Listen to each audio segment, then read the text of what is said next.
what's up po mga kabakyard? Welcome back po kayo ulit dito sa ating YouTube channel. At for today's vlog po mga kabakyard, pinagbigyan po tayo ng panahon. Uminit na po ngayon dito mga kabakyard. Bago yan. So ano bang hihintayin natin? Sasamantalahin po natin, i-replenish po natin, paliliguan po natin yung mga warriors natin. Especially dun po sa mga na kinokondisyon at saka yung mga naka-precon. Tapos syempre lahat na po nung naka-cord natin, liliguan na po natin. Hindi ko lang po maliliguan yung mga nasa flying pen po, yung mga breeders po natin at yung white po mga kabakyard, yung Thompson white po natin na nagkamit po. So nga pala mga kabakyard, may mga papakita rin po ako sa inyong mga development po ulit dito sa ating manukan at yung mga warriors po natin na nagkamit na po ng mga karangalan. So ano pang hinihintay nyo mga kabakyard? Tara, pag-uusapan at pagkukwentuhan na po natin yan dito. Let's go! Like a Hellcat.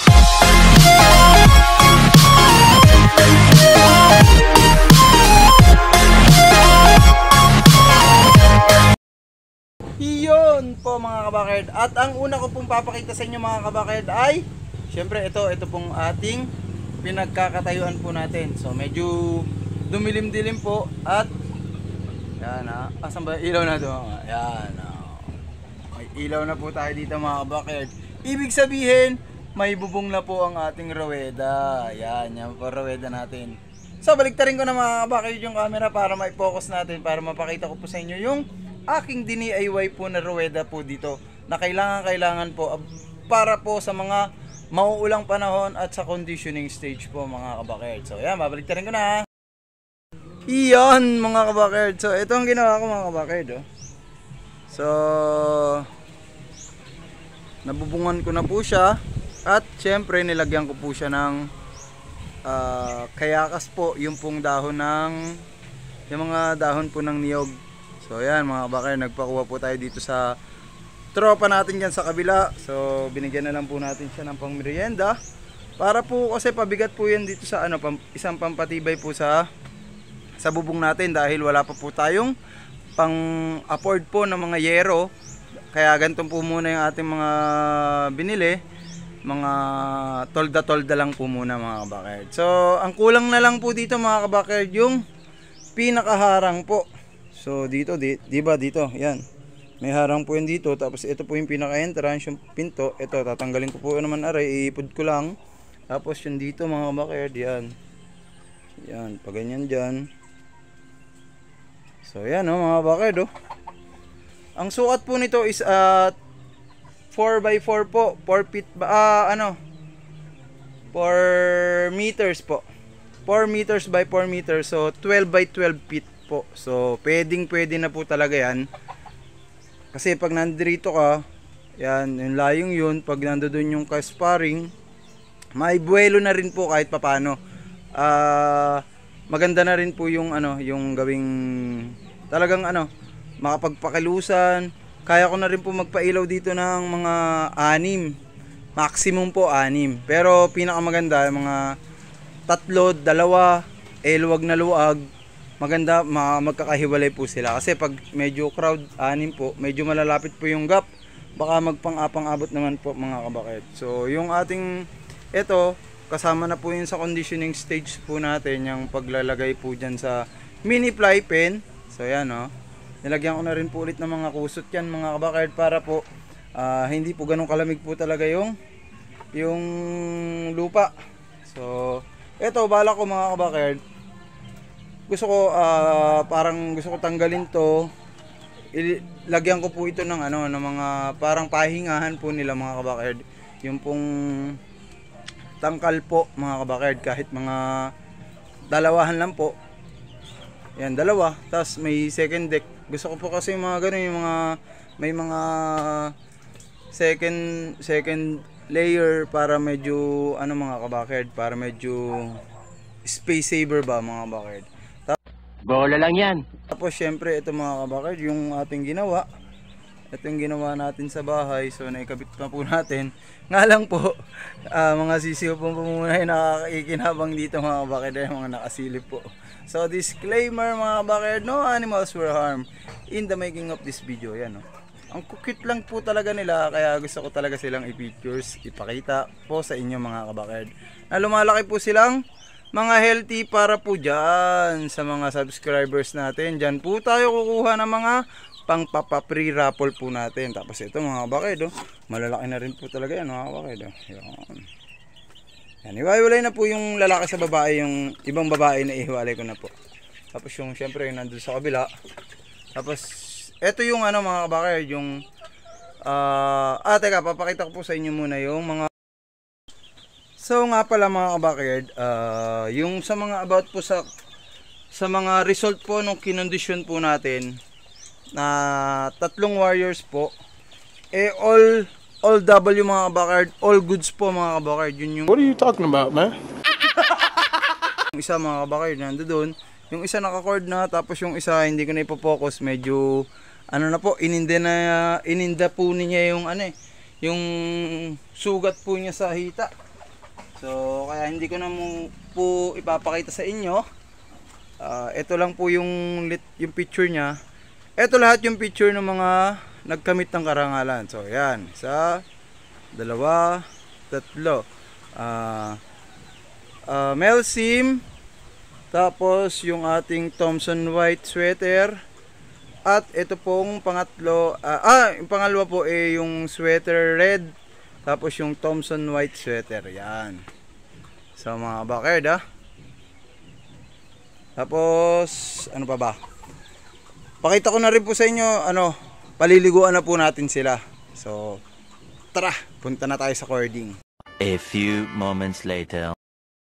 So mga kabakerd, hindi ko na po pinakita sa inyo yung pagpapaligo po natin. Kasi nga po, medyo maigpit po si Whitey about sa mga ganon, yung mga paghawak-hawak po ng mga warrior. So, yan mga kabakerd, itong puti na to, itong kapatid ng ating Thompson White, ng mga signature lines din po natin.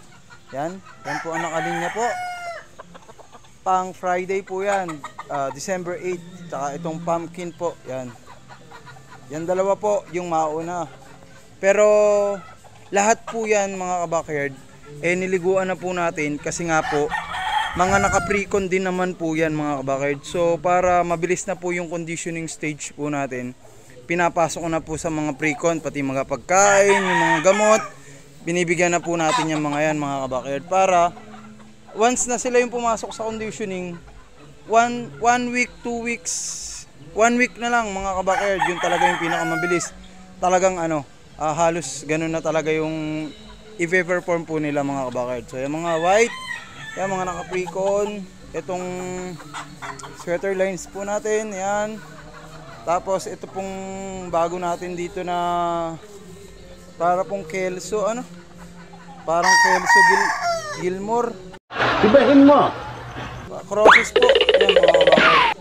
So may napatunayan na rin to mga kabakerd yan. Tapos tinanggalan natin ng mga ng straight comb kasi yan, yun, tinirhan natin ng signature na pungos ng ating one bakerd. Ito naman mga kabakerd, ganun na rin po yung kain nito. Pang pre-con na rin po, pang conditioning. Para if ever maganda na yung ipe-perform nila sa sparring, dampot na din sila 1 week. Gayak. Ganun lang tayo mga kabakerd. Ayan, itong gray. Yan.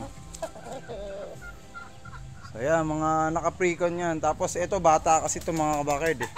Bata pa tong ating McLean, pero napakaganda na po niya, Yan, napagtatanggalan ko na po yan ng mga palong. Tapos syempre signature line signature tungos ni One Backyard, yung may tira po, yung konting palong. Tapos ngayon po tinitira ko na rin po yung mga lambi.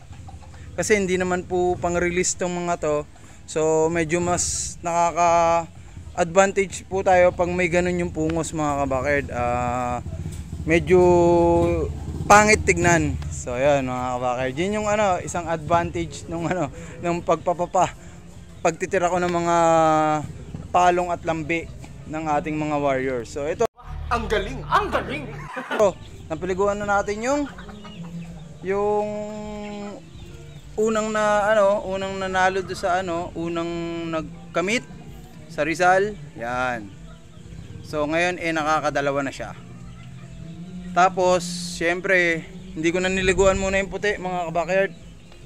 Kasi nga po, yung hita siguro niya, medyo iniinda pa po niya. Yan. Pero malakas po yan mga kabackyard. Unlike po dun sa isa, yan mga kabackyard po.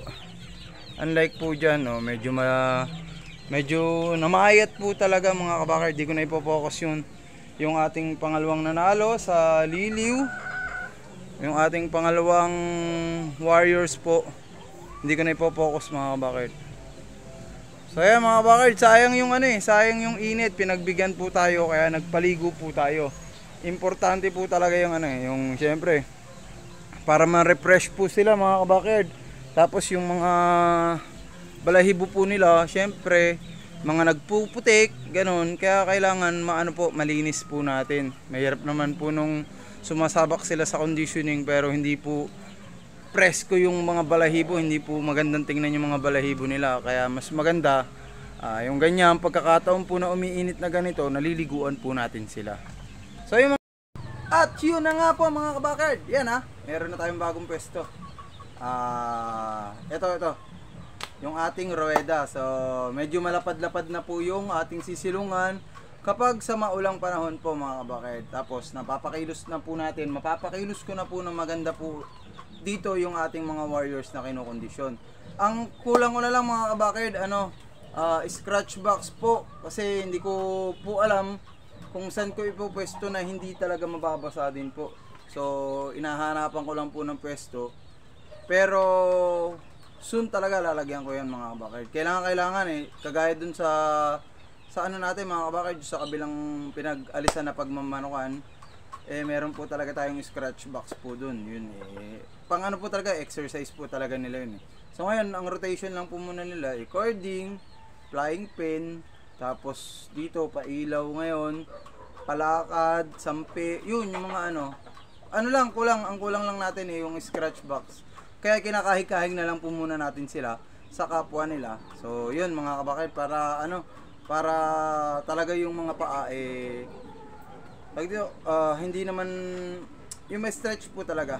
So yun ang kagandahan talaga dun yun ang kahalagahan po nung scratch box Kaya kailangan makapagkaykay po talaga sila. So yun mga kabackyard, hanggang dito na lang ang ating vlog. At syempre napaka-flattered ko po talaga na lagi po kayo nakasuporta po dito sa ating YouTube channel. Maraming salamat po sa lahat po ng nagtitiwala at nagsasubscribe po sa atin.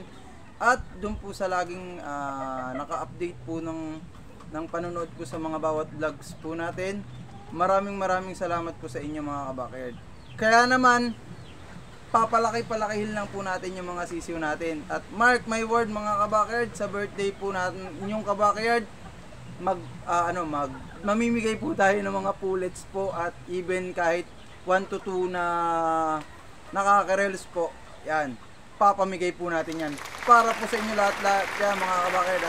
At kaya next vlog mga kabackyard, sasabihin ko na po yung mechanics po para makasali po kayo sa gaganapin nating birthday raffle ng inyong kabackyard. Bye mga kabackyard, and see you in my next vlog, and have a nice day.